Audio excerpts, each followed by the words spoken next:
Kembali belajar bersama Bu An. Bagaimana kabar anak-anak hari ini? Semoga hari ini anak-anak tetap sehat dan juga semangat dalam belajar. Kali ini Bu An akan membahas materi buku tematik kelas 3, tema 2, menyayangi tumbuhan dan hewan, subtema 2, manfaat hewan bagi kehidupan manusia. Ini materi pembelajaran 2 ada di halaman 65 sampai dengan 72. Baik anak-anak, Ibu langsung ke pembahasan materi ini. Materi pembelajaran 2, ayo mengamati anak-anak. Tampak pada gambar di sini Edo sedang membacakan sebuah dongeng dan teman-teman yang lain menyimak dengan baik. Benny dan teman-temannya belajar di dalam kelas. Seisi kelas sedang mendengarkan dongeng. Edo sedang membacakan dongeng di depan kelas. Dongeng itu berjudul Kisah Semut dan Merpati. Teman lainnya menyimak dongeng yang dibacakan. Tahukah kamu pada zaman dahulu burung merpati bertugas sebagai pengantar pesan? Tentu anak-anak sudah tahu. Simaklah dongeng yang dibacakan temanmu.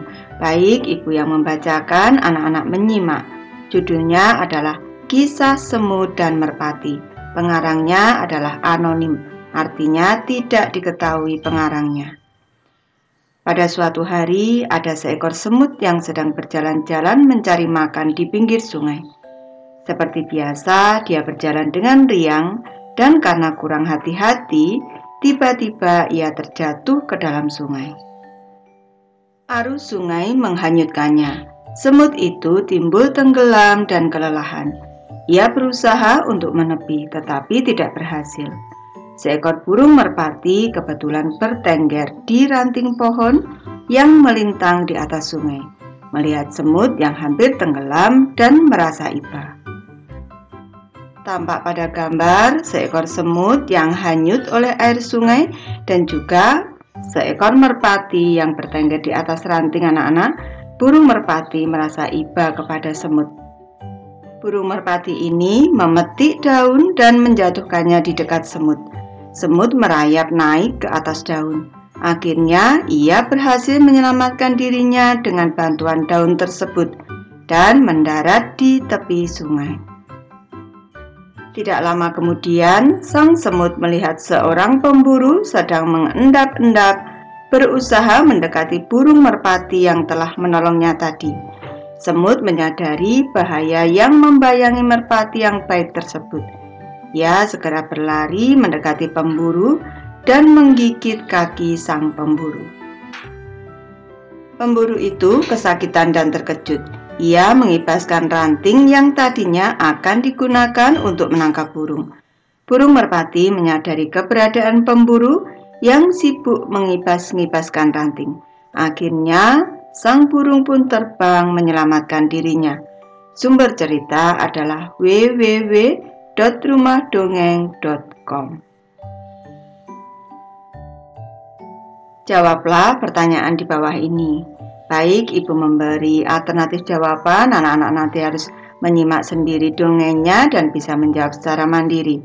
Pertanyaan pertama, pelajaran apa yang kamu dapatkan dari dongeng Kisah Semut dan Merpati? Pelajaran yang didapat dari dongeng Kisah Semut dan Merpati adalah apabila kita melakukan kebaikan kepada orang lain, maka kita akan mendapat balasan kebaikan juga. Yang kedua, dari paragraf berapa kamu menemukan pelajaran dari dongeng Kisah Semut dan Merpati? Dari paragraf keempat, saat sang semut berusaha membalas kebaikan burung merpati dengan cara menggigit kaki pemburu yang akan menangkap burung merpati. Ayo bercerita anak-anak, ceritakanlah kembali isi dongeng Kisah Semut dan Merpati di depan teman sekelompok. Tampak pada gambar di sini, Lani sedang menceritakan kembali isi dongeng Kisah Semut dan Merpati di depan teman kelompoknya. Baik, ibu memberi contoh cara menceritakan kembali isi dongeng Kisah Semut dan Merpati. Ibu bacakan anak-anak. Kisah Semut dan Merpati. Pada suatu hari ada seekor semut yang sedang berjalan-jalan di pinggir sungai. Karena kurang berhati-hati, ia terjatuh ke dalam sungai. Arus air menghanyutkannya. Seekor burung merpati yang melihat semut hampir tenggelam merasa iba. Burung merpati memetik daun dan menjatuhkannya di dekat semut. Semut berhasil menyelamatkan diri dengan bantuan daun tersebut. Tidak lama kemudian, sang semut melihat seorang pemburu yang mengendap-endap akan menangkap merpati yang telah menolongnya. Ia segera berlari mendekati pemburu dan menggigit kaki sang pemburu. Sang pemburu kesakitan dan terkejut. Menyadari keberadaan sang pemburu, burung merpati segera terbang menyelamatkan diri. Ayo membaca anak-anak, bacalah teks di bawah ini dalam hati. Benny memelihara ayam di rumah karena ia menyukai binatang. Ayah Benny membuatkan kandang ayam.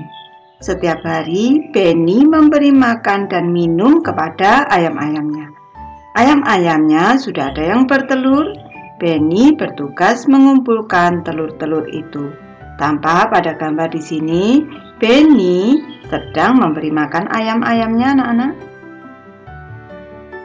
Ayah Benny juga menyukai binatang. Ia memelihara burung beo. Burung beo ayah bisa bicara. Ayah juga orang yang lucu. Ia mengajari burung beo kata-kata lucu.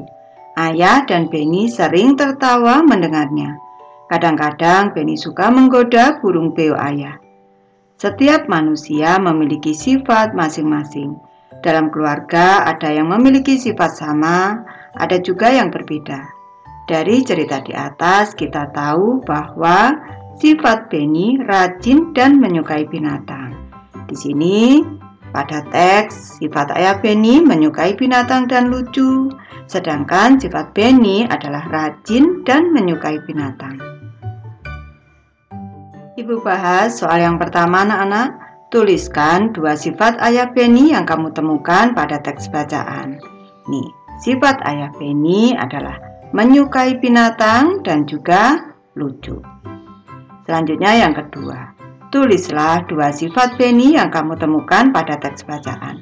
Sifat Benny yang pertama adalah rajin, yang kedua adalah menyukai binatang. Ayo bermain peran anak-anak. Edo paling jago kalau diminta menirukan gerak dan ekspresi wajah seseorang. Edo tahu kalau Benny menyayangi binatang. Ia suka menirukan tingkah laku dan ekspresi Benny saat mengelus ayam-ayamnya. Kegiatan menirukan gerak dan ekspresi wajah seseorang disebut pantomim. Kita bermain pantomim yuk.